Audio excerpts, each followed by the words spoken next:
자, 일단 학교 폭력이 발생해서 피해 학생 학부모가 학교로 찾아오신다고 합니다.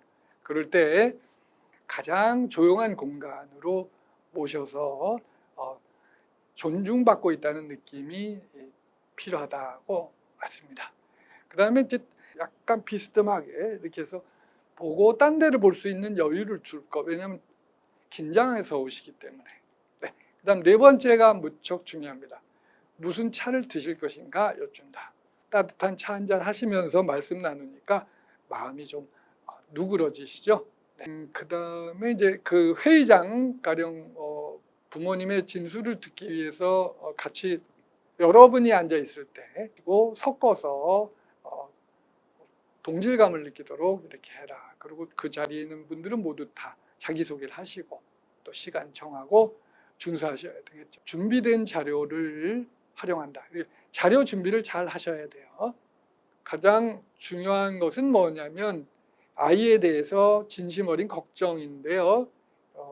이때 흥분하셨거나 화가 나셨거나 좀 슬퍼서 오신 학부모님께 공감의 말 한마디.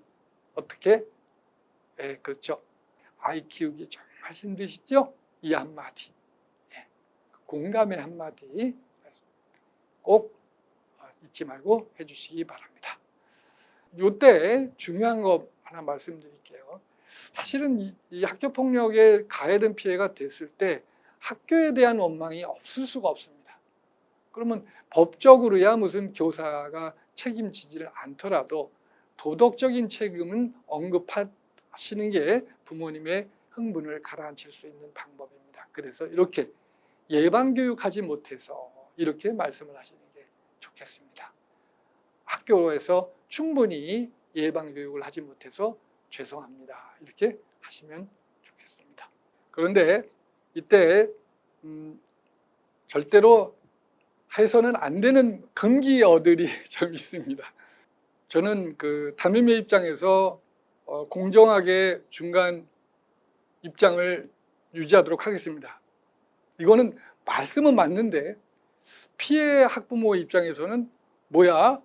그럼 공정하게 하면 우리 애는 뭐 매맞은 애하고 때린 애를 똑같이 취급한다는 말이야. 그래서 굉장히 서운하게 들으실 수가 있습니다. 또 그 학교와 교사가 우리의 편이 아니네 라고 느끼게 되면 학부모는 마음을 닫게 되죠. 그러니까 이 말은 절대 피하셔라. 공정하게 처리하겠다 이런 말씀 하지 마시고요. 그 일을 처리하시는 담임 선생님이나 생활지도 담당 선생님께서 생각하시기에는 학교장 재량으로 해서 끝났으면 좋겠다. 이런 마음이 사실 인지상정이죠. 그런데 그런 표현을 간접적으로라도 하게 되면 오히려 역효과가 날 수 있어요. 그때는 그런 말씀 하지 마시고 오히려 제 경우에는 아주 친절하게 재심 절차까지도 만약에 부모님께서 이 결과에 만족하지 않으시면 재심도 하실 수가 있고 또 그 형사소송도 하실 수가 있고 민사소송도 하실 수가 있고 대부분 어머니들이 이런 일로 인해서 폭력으로 인해서 어떤 법률을 들춰보지 않으시잖아요. 그러니까 어머니들도 모르신단 말이죠. 그래서 친절하게 안내를 해주시면 오히려 학교가 이 사건을 은폐나 축소하려는 의지가 없구나. 학교는 내 편이구나. 이렇게 생각을 하실 수가 있는 겁니다. 그래서 오히려 재심까지 안내를 해주시면 재심을 가는 일이 없어질 가능성이 높습니다.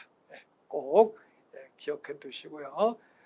그 다음에 이제 애가 상처가 심할 경우 또는 부모님도 또 상처 받으신 게 심하실 수 있죠. 그럴 때는 전문 상담을 받는 것도 권장을 하시면 좋겠습니다. 근데 피해 학생의 경우에는 역시 그 마음속에 화가 가장 문제가 되겠죠.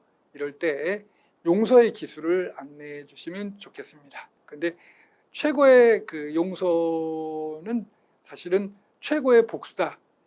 용서야말로 최고의 복수다라는 말이 있습니다. 그건 무슨 말이냐? 결국 용서하지 못할 때 가장 괴로운 사람은 누구예요? 가해자 측이 아니라 용서를 못한 내 마음이 곧 지옥인 거죠. 이 피해 학생의 경우는 용서의 기술을 안내를 해주시면 좋습니다.